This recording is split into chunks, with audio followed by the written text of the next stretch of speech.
To the right person, this video could change your life because I'm going to share with you the top 10 best investments I've made in my life based on a Minnect question that I got. I said, I got to turn this into a video.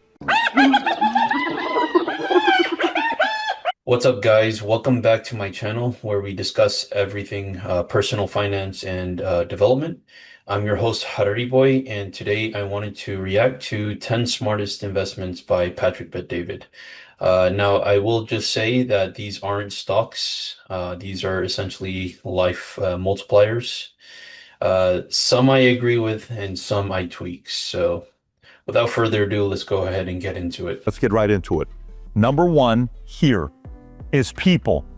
People. I tried to do the whole thing by myself at the beginning. Individual, I got it, it's all me. And I'm like, nope. Got my first assistant. You know what I paid my first assistant?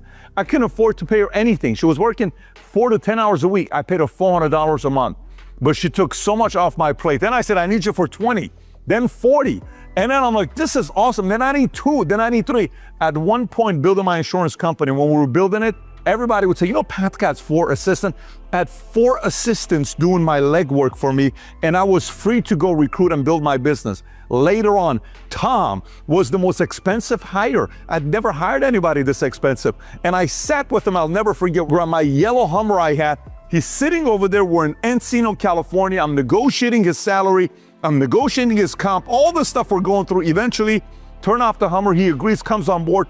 The rest is history. Whether it's people like Maral that I recruited from WAMU, who was my banker, her husband Tikran, the sales guys I have that took the business to a whole different level. I can list so many names, but I will tell you, number one is people. All right, guys, as some of you may know, I'm a huge Dragon Ball fan. I've been searching all over Netflix to watch Dragon Ball episodes, but unfortunately, Netflix here just doesn't have them. But you know which version of Netflix does? Netflix Japan. Some of you might be wondering, how on earth am I accessing Netflix Japan, right? Well, that's where NordVPN comes in. NordVPN is one of the top VPN services out there. It allows you to mask your location and browse securely, which is perfect for protecting your privacy. Plus, NordVPN can basically change your location to anywhere in the world with just a few clicks. So it's just as easy as that. That's how I'm able to access Netflix Japan and binge all of the Dragon Ball episodes that I can fathom. It's not just about watching international shows, however. NordVPN adds an extra layer of security basically as you're browsing, so your personal information stays safe and your online activity remains private. If you want to unlock more content and protect your privacy online, head over to nordvpn.com/harariboy to get over 70% off a 2-year subscription plus 3 months free. And if you don't like it, you can cancel within 30 days and get a money-back guarantee. It is worth the peace of mind and extra content you'll have access to. All right, so you saw what he had to say there. So a couple main points here. Building a team ASAP is essential. Now, what does ASAP mean? It depends on where you are. Obviously, if you're not making any money, you can't outsource, you can't build a team yet. So do as much as you can on your own, and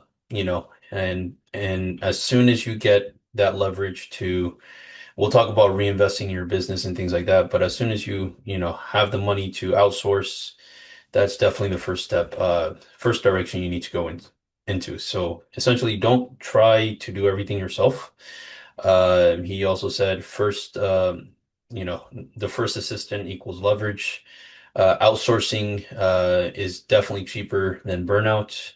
And essentially, the goal is to free yourself to grow. So more on that in future videos. For sure, a lot of people have mixed feelings about work. They think like, oh, life is just about work. It's definitely a balance. And towards the end here, you'll definitely see what I'm talking about. But overall, early on, your ego will essentially say like, oh, I got this on my own. And that's fine. You want to be confident. You want to be able to do things your own. But the moment you make some headway or anything like that, is definitely to look towards people. And because you will scale through people at the end of the day. And the right hire essentially pays for themselves. So don't look at it as you losing money. You should look at them as, I'm paying this person X amount. I expect 3X in return. So yeah, let's go ahead and look at the next part of this, and then let's go ahead and react. Number two is reinvesting back into the business. This financially, nothing has made me more money financially than this right here. The highest rate of return. Let me explain to you why. So when we started the insurance company, I didn't take any salary. Everything was going back in, going back in, going back in. I would look at $100,000, that's two $50,000 employees. Everything was back into the business. Today, Valuetainment, whether it's David Consulting, whether it's the production company, whether it's the shoes, whether it's the merch, whether it's Minnect, whether it's any of this stuff. This is how much money I've taken off the table from Valuetainment since 2013. Everything gets reinvested. It's been the biggest rate of return ever in the company because it's always been this money goes back in and you're able to do what? Hire more people, technology, new space, expansion. So the highest rate of return. All right, what a perfect segue. Reinvest into the business, right? I mean, this goes hand in hand with outsourcing, growing your team, things like that. If it makes sense, reinvest into your business, especially if you see the direct return. A lot of times, the highest rate of return comes from reinvesting in your business. So don't pull out money too early. I know it's really easy or really tempting to pull out your money as soon as you start making some headway. But definitely stay the course, reinvest your profits as much as possible. More people equals you should equal more money, better technology and expansion. Those are the key categories that you need to focus on. So what I take away from this, this is obviously going to require a lot of discipline. So those are who are disciplined essentially, grow the furthest. Delayed gratification, I'm a big proponent for, will always guarantee, or not guarantee, but essentially lead to wins. And biggest returns usually come from doubling down on yourself. So just keep in mind those 3 points there. They're very important. So that brings us to the next part. Let's go ahead and hear what he has to say and then react. Number three, key influences and encounters in my life, relationships, conversations. Zig Ziglar, I'm 21 years old. I go to a Peter Rowe event in downtown LA. He gets on his knees to tell a story. I was blown away. He's no longer with us. He was a top sales guy. Tom Hopkins, I went to his conference multiple times in Arizona. One time I bought the biggest package I couldn't afford just to go to his house, and in his bedroom he had a painting of him wrestling a lion. I'll never forget that. Tony Robbins seminar, Harvard OPM program, I went for 3 weeks, paid $59,000, $60,000 to go there, not including everything else. And I was around a man that sat next to me who ran the Victoria's Secret of New Zealand and Australia. That conversation with this man for 3 weeks, life-changing. So putting investment in meeting people that get you to see things in a completely different way. Encounters. By the way, if you're watching this right now saying, I'd like to have those types of opportunities, that's why we built Minnect. You can go Minnect Ray Lewis. Go Minnect Terrence Howard. Go Minnect some folks in business, and hell, some people that sold their business for a couple $2 billion. There's a ton of people in there. You pay them, they respond back with a 94% ratio. Go Minnect somebody. The QR code for the app is going to be somewhere around here. So key encounters. All right, so relationships. I essentially have a kind of mixed bag feeling about this. So let's take away some of the key points that he was making here. He said key encounters change trajectory. Get in rooms you can't afford. Exposure shifts thinking, and proximity expands vision.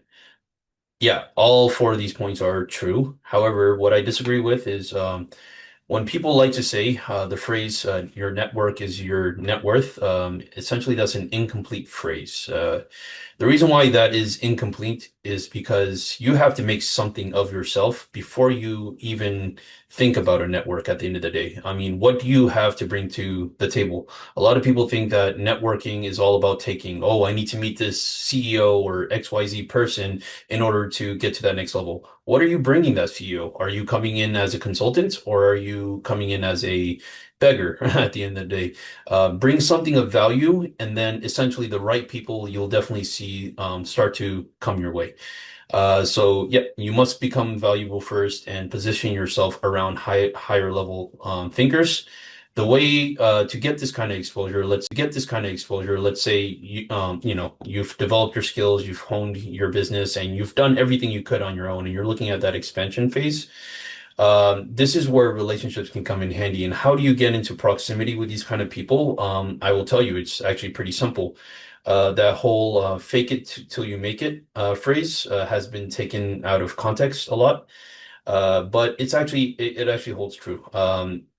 Go to that expensive gym, go pay $100 for that gym membership. I mean, you might have to make some sacrifices here and there, but do that. Why are you doing that? Because only a certain type of person can afford going to that gym. You need to be around those type of certain someones. And they're the key players that you're trying to attract. You know, a locker room encounter can turn into you exchanging business cards. Next thing you know, you're invited to a networking event, and that's when you really start to show what value you can bring to the table. And this is what essentially leads to your network. So don't take that as at face value. Your network is your net worth. It definitely leaves out a lot of the details that I just explained. Let's go ahead and react to this next part here. And yeah, it gets really interesting. Number 4, public speaking. I spoke, and I will tell you, from 21 years old till probably 35 years old, I gave a talk Monday mornings to my sales guys, Tuesday night, then it was Saturday morning, and then it was, Wednesday night, and this could be 50 people, 100 people. At one point at our office in Northridge, California, I had 200-300 people coming every single week that I'm speaking to Tuesday night, Wednesday night, Saturday morning. It was ongoing over and over and over and over again. Public speaking, if you can find a place and volunteer to speak in front of public, it's so nerve-wracking, it's so good for you because it gets your nerves to get calmer. And then the next thing you know, you're doing podcasting, you're talking in front of people, it's such a magical thing to do, public speaking. Any type of investment you can make for you to go out there and speaking, highly recommend. All right, public speaking. Most definitely, this is something I had struggled with early on, and I've mostly overcome, but I do struggle with it at times. I'll definitely tell you guys how I overcame it. But essentially, you said communication equals power. I definitely agree with that wholeheartedly. If you can't articulate your thoughts, I mean, they just stay in your mind, right? So you need to be able to articulate yourself very well. He talks about his struggles. Repetitions build confidence. I definitely agree with. Speak anywhere you can, most definitely, and nerves turn into strength. All right, so what do I want to add to this? Repetition definitely builds confidence. However, the two best confidence boosters, let me tell you, be well prepared for what you're about to talk about, no matter what. The preparedness will help you not say during the middle of the speech and try to make it up. That will just cause more angst, and your speech won't go that well. So I found out early on, the more prepared I was, the better I am in life in general. The second thing that will build confidence is your accomplishments. So what have you accomplished? Even the smallest of accomplishments will definitely come into play here. So the more you accomplish, the more confidence you'll feel. What leads to the accomplishments is essentially your preparedness. So go out, like Patrick just said, go to public speaking events, go ahead and speak. I mean, heck, if you think you're funny, go and do a comedy show, right? Like a local comedy show with like 12 people watching. 12 people won't even probably remember you, or they don't even know you. So what you say there, pretty much stays there. So essentially what you can do is turn those environments into training zones for you to, you'll go ahead and get prepared, get your jokes on hand, or prepare your speech ahead of time, whatever you're trying to do. And then when you go to deliver the speech, you'll feel confident in what you're saying. And, a couple repetitions of that, I mean, you're well off, and you've now become a public speaker, and it doesn't really terrify you anymore. So that's the route, I took for that, and it definitely helped me a lot. And I definitely think any of you leaders or are trying to become leaders and struggle with that, definitely hone in on that. Let's go ahead and take a look at this next part, number 7 here. And by the way, next one, content, creating content, best investment. At the beginning, I would ask myself, what am I doing? The first video I ever uploaded on YouTube, you should see this video.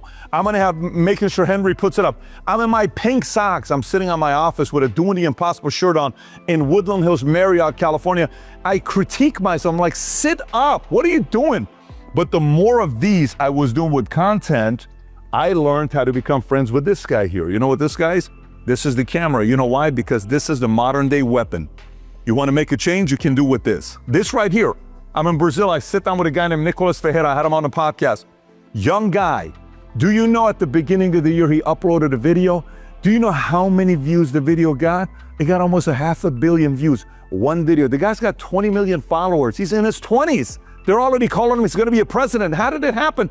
Just off of this tool. This is it. You don't need any money for this. You just need a phone for yourself. Creating content. The benefit of doing this, I would shoot these videos with the markers back in the days. I had paint all over my clothes. I'd come Saturday morning at 7 o'clock. It would take me 2 hours to write it up because it was a marker thing. Now it's a lot easier like this. And then we would shoot at 9 o'clock with Mario. Then I would go back and do other work that I was doing. I would do it late at night. And then we would travel. I'd go to New York and I would do 6 interviews in 2 days. Imagine, you sit with one person, research, prepare for questions. You sit with the next person 2 hours later, then you sit with the next person in the same exact hotel room, and then you do it again 3 more, and then you do it again 3 more, just so you can have content. This was a phase we went through, which was super challenging, but the last quarter, Valuetainment. Do you know how many views we got the last quarter on YouTube and social media? On YouTube, we got 680 million views on YouTube the last quarter. Do you know how many we got on social? It was another, I don't know what the number is, but it's a total of 1.58 billion views the last quarter, YouTube and social media combined. How did that happen? It started off with the first video on pink socks that I myself watch and I'm like, you're never gonna do anything special with these videos, buddy. Pull your socks up, change your clothes, put on a suit, right? And then eventually it turned into something here. All right, so yeah, you heard what he had to say there.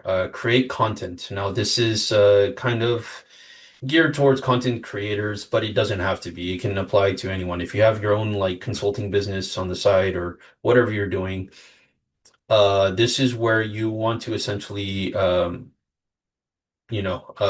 out as much content as possible. So let's just take a YouTube content creator, for example. It's definitely hard to upload every day, but if those who do upload every day, they tend to see those gains sooner rather than later.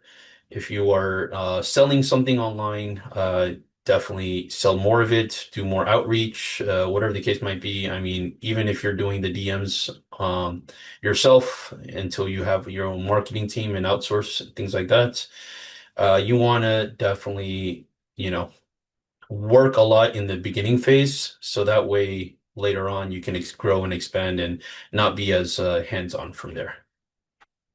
All right, so let's take a look at this next part about consultants here. 6 consultants, best investments. Let me tell you why. I go meet with this guy and his 6 investment bankers. They're like, nah, the most we can give you is 5 times EBITDA. What do you mean 5 times EBITDA? That's it. So let's just say at the time we're doing $10 million a year in EBITDA. It's like, yeah, you'll get 50 million bucks. I'm not selling the company for 50 million bucks. Well, if you want to sell it for high, the companies that are, they're tech-enabled companies. What are they selling for? 12 to 20 tons. I got to go become a tech-enabled company. We come back, we change it up, we invest money into a software, we develop the software, we end up selling for 15 plus X EBITDA. That's a lot, 15X EBITDA. Life-changing money. That went from basic, we would have walked away with $50 million and I went 88% to $250 million is what we walked away from. And guess what? The investment banker that gave us that advice, guess how much we paid for the investment banker? Roughly 2%. What's 2% on 250 million? $5 million bucks. $500,000 went to lawyers. A few $100,000 went to the accounting firm doing the quality of earnings, all this other stuff. These were consultants, consulting us on what to do and what not to do. From the moment of meeting here to selling, that's a 3-year timeline. Was it worth it to make that 50 become 250? Yes. That was a massive investment to make those investments. Those are the types of things that sometimes you look at and like, I don't want to make that investment. All right, so you heard what he had to say there. Consultants are essentially experts that will help you grow in your field. So you need to look at the right type of consultants. Just because they have a consultant by their name it doesn't really mean much until you actually dive deeper, do a discovery with them, and see like what they're actually about. What are they talking about, right? So he says advisors change the trajectory of your business. Strategic pivots increase value. A 2% fee can create 5x outcome, and sometimes outside perspectives win. So those were kind of the key takeaways there. So what I think about all this, it ties into earlier on where we were talking about outsourcing. You definitely want to outsource to the consultants as much as possible, get as much advice as possible, see where you can grow, whatever your business is, marketing or engineering, whatever you are specialized in. You want to see someone else who's done it or someone else in your field and who can consult you at a cost that will definitely give you a lot in return. So just be wary of consultants. Again, you don't want to be scammed, but the ones with the best reviews and you've done your due diligence research, they can definitely add value to your business and take you to that next level. All right, so let's now go into the next one here, which is pretty important. The next one, health. Stamina is my friend. If you want to outlast people, you need energy, you need stamina. There's a guy that works on Pennsylvania Avenue in DC, that he goes on meetings to Alaska, then goes to Israel, then goes to UE, then goes to this. He's on the road all the time. How the hell was he able to become a president, two-term president, billionaire, all this other stuff? You know what it is? He outlasts energy, stamina. You need anything and everything I can be thinking about for longevity and to have more energy, stamina. I'm willing to entertain it as long as it is healthy for me. I'm interested in that. But the more you move up in a business, and you'll notice you're yawning at 2 o'clock, you're too tired to negotiate at 7 o'clock, you're too tired to pick up a call at 10 o'clock, your competitor's gonna pick up the call. Good luck competing with them. All right, so this next catchphrase I actually do agree with. Your health is your wealth. I mean, if you're not healthy, it doesn't matter how much money you have. Your goal would be to become healthy. So stamina wins long term. You definitely have to be the most energetic person out there. I mean, the most highest achievers that you see in the world essentially are always energetic, nonstop. You rarely see them sleep. Some of these people get 4 hours or less of sleep. Which sleep is important, for your health and things like that. But what I'm trying to say is that once you do the things that you need to do for your health, you tend to be a lot more energetic. So the gym, I definitely love. It's definitely a good dopamine release and it builds discipline over time.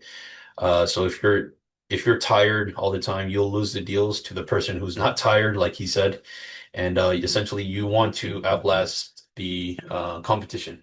So again, high performers protect their energy, and you can't build if you're burned out all the time. And health definitely compounds. So that cheeseburger you ate yesterday, I mean, heck, you'll notice the difference right away the next day, right? But more and more of that can lead to other things, and you want to just keep a healthy diet and stay active as possible to maximize your energy output. 8, family, nothing. The other day I said something on a video is the most incredible thing about parenting is you're teaching the kids, the people you love the most, to learn how to live without you. This is by far the most rewarding investment you'll make with your kids. God willing, one day we'll be in business together. Could be 20, 30 years from now, but hopefully one day it'll happen. All right, so this next part is very important. It's probably the most important on my list, but it's essentially family. High fulfillment, it's the highest fulfillment in return on investment. So make time for your family. Oftentimes we think, oh, we got to work, we got to provide, which is true, but it comes at a balance. You need to build memories because those memories are lasting, more than anything else. And you blink and your kids are like 10 years old already. So it's like your perception of time does go fast, especially if you're busy all the time. Success means nothing alone. So you don't want to be a successful person that neglects their family, and long-term legacy, short-term wins at the end of the day, right? So balance matters. Again, I want to reiterate that. I mean, towards the end there, as much time as you can spend with your family, you can make time for your family is probably the best. If you feel like it's taking away from work and things like that, just maximize it as much as you can. Obviously, providing is the first hand thing, but towards the end there, he said, he wants to hire his family and, be around them 24/7. I mean, if you're at that stage, that's probably the perfect stage for you. So, what's the point of winning if no one's there? And your fulfillment, is the real wealth at the end of the day. So make time for family. All right, this next investment is actually there's a lot. I have a lot of mixed feelings about. He definitely brings up some good points, but I want to just emphasize some key points here. Number 9, basic investments, non-duplicatable assets. I would always buy a kilo of gold. And people would say, why are you buying a kilo of gold? I'd say, I don't know, man, here's $50,000, give me 3 of them. And $150,000, I get 3 kilos of gold. Kilos of gold is nothing. Gold's $130,000 a kilo right now. I never even thought about it. So imagine you buy 10 kilos of gold for $500,000. Those 10 kilos of gold are now $130,000, $1.3 million. One guy calls me and says he wants to sell collectible cards. Absolutely. Here's $540,000. 18 months later, I sell those 2 Gretzky cards for $2.2 million. So those are things that are non-duplicatable. Real estate, this asset, where we are right now, is 11 acres on the airport. Good luck finding this. This was a CIA DOD property. Non-duplicatable assets, art, real estate, certain companies that you can acquire that are non-duplicatable assets, number 9. All right, so you heard what he had to say about basic investments, right? He talks about gold a lot, real estate, ownership stakes in businesses, which makes a lot of sense, and long-term investing.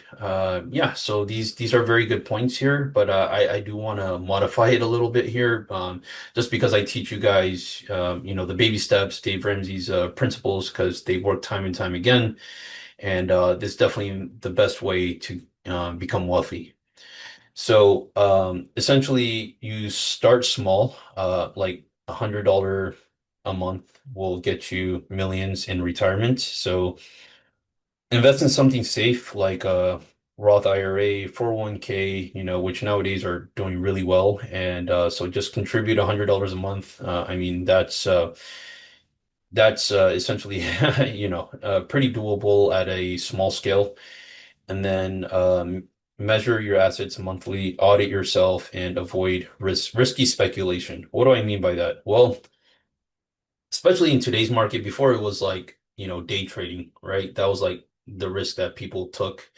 Now you have the options are like tremendous. You have Bitcoin now, people just trying to time the market, and then, a lot of people losing their money, their heads over Bitcoin right now, and it's pretty insane. But on top of that, they've introduced, a lot of gambling into the play. I mean, a lot of these investment apps are now introducing a lot of gambling where you can make like, prediction markets and things like that.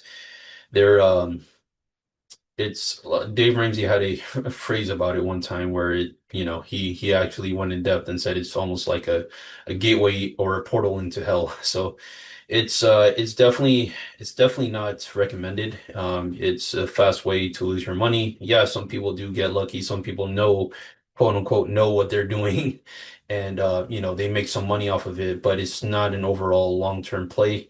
I want you guys to retire wealthy, so definitely follow the Dave Ramsey strategies. Investing in the 4 types of investments: mutual funds, 401ks, long-term gainful ones. And a lot of times, especially these days, they do give you a higher rate of return than, what's projected over the past 100 years, which is around, I think, 10%.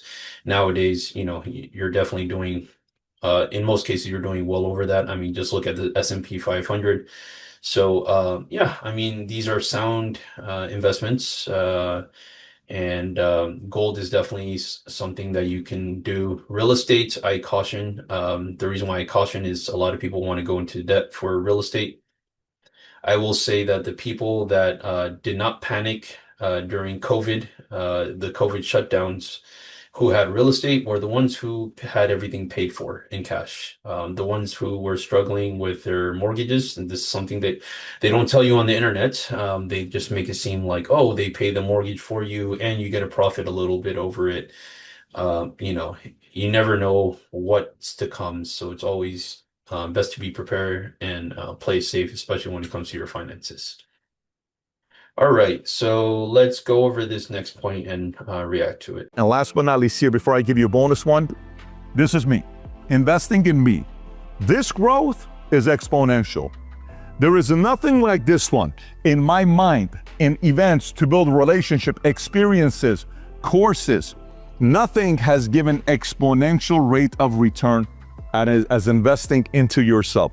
This is only 1v1. Nobody else knows the story behind this. Only I do. Now, if you want to talk a little bit more about money stuff, I bought the Yankees minority. When I became a minority owner of the Yankees a couple years ago, they were worth $4 billion, a little less than $4 billion. They're now worth $8.3 billion, which, by the way, if somebody wants to buy the Yankees today, they're probably cutting a $12 billion check because they're not going to sell it for $8 billion. That's an instant multi check that just comes in if I were to sell today. Instant. Didn't do anything, okay? We didn't even win. But that comes in because it's a non-duplicatable asset. Since 23 years old, I set aside $100 a month in a mutual fund or an insurance policy, if you will, at the time. Every single month. Then it went to $200 a month, $300 a month, $500 a month, $1,000 a month. But I started with $100 a month. It wasn't a lot. Eventually, these accounts became $500,000. And this $500,000 I had in this account allowed me to fund the insurance company. If I don't do that, I don't have that money. But even if you start today with $100 a month, start today. Then a few other things. Every 18th of the month, I measured all my assets, everything, credit score, everything I did, I measured it. Every single 18th of the month, I audited my own assets, my own credit score, my own savings, my own expenses. I would go through everything in my WAMO, like, why did I buy this? Why did I buy that? Every single month. On the 18th, I kept track of all my score. Fun. This is most important for sanity. So sporting events, I'm a sports guy, movies, experiences, travel. I went all over the world in my 20s, all over the world in my 20s. Worked my ass off, won certain trips. I went on road because I wanted to experience the world. This is the gas station for you to be fired up to continue going. All right, so he labels most important invest in yourself, which, you know, along with family, I do agree with this point as well. You know, you'll get an exponential ROI, return on investment for this, but you need to compound your skills. If you don't have anything to offer the market, I mean, what good are you, right? In terms of making money and things of that nature. You have to have something that you can provide of value, and skills is definitely number one on that list. Knowledge is number two. The knowledge compounds. So they say experience is the best teacher. So experience and knowledge, I feel like, go hand in hand. Read books or watch videos if you're a visual learner like me, or listen to audiobooks, and you know, just hang around a lot of people who have done it and have done, you know, mistakes that you've made in the past, things like that. And you are the asset at the end of the day, right? So this is definitely the hugest multiplier you can do for yourself. You know, everything flows from this. If you're not sound, if you're not okay, if you don't have the skills to compound over time, you will lose that momentum, and you will essentially not progress as far. So if you can increase your capacity, knowledge is never limited. Someone once told me, you know, keep adding to your toolbox. So that's definitely what you have to do here. And so if you increase your capacity, your income will follow. This doesn't only apply to skills. It also, like he was saying there towards the end, it also applies to travel, sports, experiences, and just enjoying life, the journey. You know, it takes a lot of times we're so wrapped up in our head thinking about the future. Enjoy the moment, be present. I mean, go meditate, go play soccer, do whatever, you know, gives you that relief of stress that you need. And you know, those experiences again ties to memories. You need to make a lot of memories, so that way you can come back and, you know, do the work that matters, which is, you know, the work that you that's important to you. All right. So burnout, remember, kills ambition always. Enjoy the climb, like the moment, like I'm saying, and fuel yourself. The fuel matters. So make sure to stay healthy and things like that. All right. So those are PBD's 10 smartest investments. So which one hit the hardest for you guys? Let me know. For me, it was definitely a mixture of family and investing in yourself. Drop your thoughts below. If you got value out of this video, make sure to like, comment, and subscribe. Be sure to hit the bell to get notified every time I upload. And thank you guys. I'll see you in the next one. Bye. So do you have a minute to connect? Let's Minnect. That's right, guys. I'm officially on Minnect now. You guys can go ahead and book me. I will be offering financial as well as career coaching based off of the Dave Ramsey principles, of course. So yeah, feel free to contact me, connect with me on Minnect, and I look forward to speaking with each and every single one of you.